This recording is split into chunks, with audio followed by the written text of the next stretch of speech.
अभी हम लोग ने 14वें अध्याय के 6ठे श्लोक में पढ़ा था। भगवान ने सत्व गुण के विषय में बताया था। ठीक है, कहा कि हे अर्जुन, उन गुणों में सत्व गुण जो है निर्मल होने के कारण प्रकाशक और निर्विकार है, और सुख की आसक्ति से और ज्ञान की आसक्ति से वो बांधा जाता है।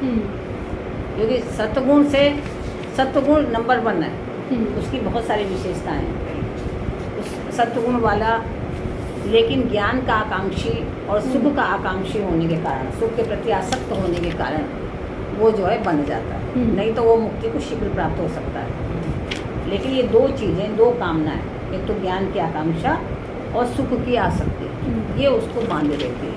और नहीं, अगर केवल तत्व ज्ञान की तरफ जाता है तब उसका सुख सत्व गुण जो है निर्मल है, और नहीं तो निर्मल नहीं है।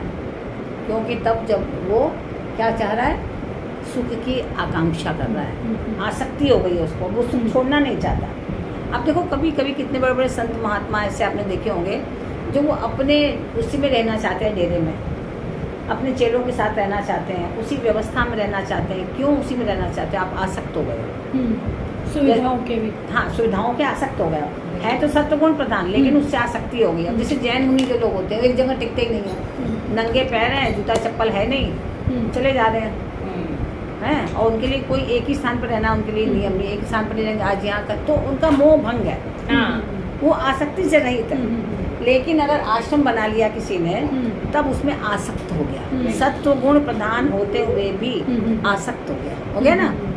तो वो जो आसक्ति है उसकी, वो उसको बांधने वाली है। वो आसक्ति जो है वो उसको लगेगा कि फिर मैं अगले जन्म में फिर से मैं इसी आश्रम में रहूँ, ये मेरा आश्रम है, मैंने ये बनाया, तो वो उसमें बंध जाता है।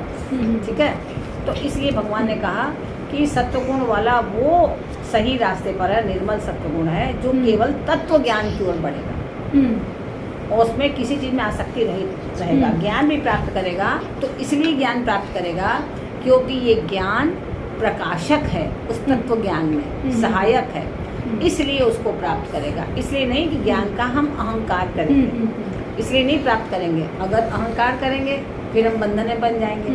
ठीक है, और अगर ये समझ के ज्ञान प्राप्त करेंगे कि ये ज्ञान जो है उस तत्व में प्रकाशक है, हमें दिखाएगा, तत्व को बताएगा, इसलिए तो वो ज्ञान आपके लिए लाभप्रद होगा। अब भगवान 7वें श्लोक में रजोगुण के स्वरूप को बता रहे हैं। रजोरागात्मकं विद्धि तृष्णा संग समुद्भवम् तन्निबध्नाति कौन्तेय कर्म संगेन देहिनम्। भगवान श्री कृष्ण कह रहे हैं